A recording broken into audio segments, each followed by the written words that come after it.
PoK के जैसे इलाके को सेना को कंट्रोल करने में कितना वक्त लगेगा अगर ऑपरेशन खोले? बहुत बड़ी बात है क्योंकि वो बहुत बड़ा एरिया है जी, ठीक है। और उसके लिए जो है बहुत समय चाहिए और बहुत इक्विपमेंट हथियार वगैरह चाहिए। और मैं आपको ये भी बता दूं कि जो समय लगेगा ऐसी जगह के ऊपर कैप्चर करने के लिए वो आजकल के जो इंटरनेशनल रिलेशन जो हालात हैं तो वो सरकार नहीं दे पाएगी। बिल्कुल, क्योंकि सबको समझ है कि हमारे पास भी न्यूक्लियर हथियार हैं, उनके पास भी न्यूक्लियर हथियार हैं। तो दुनिया ये नहीं चाहती कि हम दोनों इतनी देर तक लड़ाई करते रहें। बिल्कुल बिल्कुल।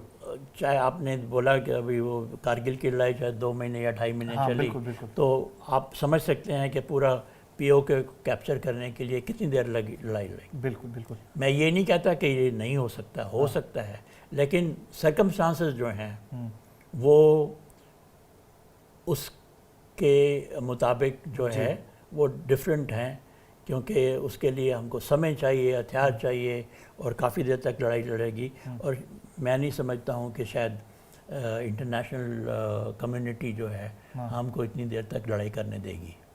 बिल्कुल सर, जिस तरीके से पाकिस्तानी सेना अभी भी जिस तरीके की हरकतें करती रहती है, उस वक्त भी उसकी तरफ से ये हो ही रहा था। और जैसा कि आपने बताया कि सीनियर ऑफिसर्स और जो उनका जो नेतृत्व है वो इस कारण से ऐसा होता है। कभी ऐसा ख्याल कभी आया बतौर जब आपके पास कमान थी कि इनको ऐसा सबक कभी सिखा दूं मैं कि चूँकि कैजुअलिटीज़ जब होती होंगी तो एक जवान भी वो जाना वो आपके घर से जाना जैसा है। और सेना में किस तरीके से अपने जवानों को कनेक्ट किया जाता है और जो भी लोग मतलब देखते हैं, जानते हैं उस सैन्य परिपाटी को, वो बखूबी समझते हैं उस चीज़ को।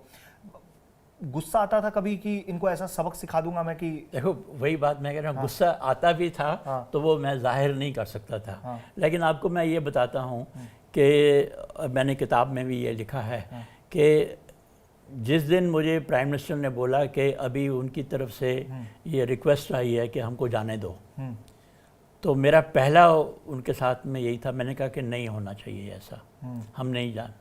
उन्होंने हमारे इतनी कैजुअलिटीज़ की हैं तो उनको थोड़ा सबक सिखाना चाहिए।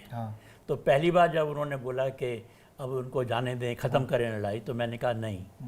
और तो उन्होंने मेरी तरफ देखा और मैं तो वो कह के आ गया कि नहीं होनी चाहिए, हम उनको थोड़ा और सबक सिखाएंगे। और उस वक़्त हमारे ताकत थी, मुझे भी मालूम था कि हम लोग कर सकते हैं ऐसी बात। दूसरी बार फिर उन्होंने बुलाया, उस दिन 3 मीटिंग हुई थी हमारी उनके घर में। दूसरी बार जब उन्होंने बोला तो फिर बोला कि देखिए इलेक्शन भी होने हैं, कैजुअलिटीज़ हो गई है, तो आप कितने दिन और, मैंने उनको बोला कि मुझे थोड़ा और समय चाहिए। तो फिर कैजुअलिटीज़ होंगी, मैंने कहा लड़ाई में तो कैजुअलिटीज़ तो होंगी, अब ये मैं कैसे कह सकता हूँ कि कैजुअलिटीज़ नहीं होंगी। तो वो 3 बार बातचीत करने के बाद में मैंने अपने दूसरे साथियों से भी, एयरफोर्स के चीफ और नेवल चीफ के साथ में भी बातचीत कर ये डिस्कशन किया।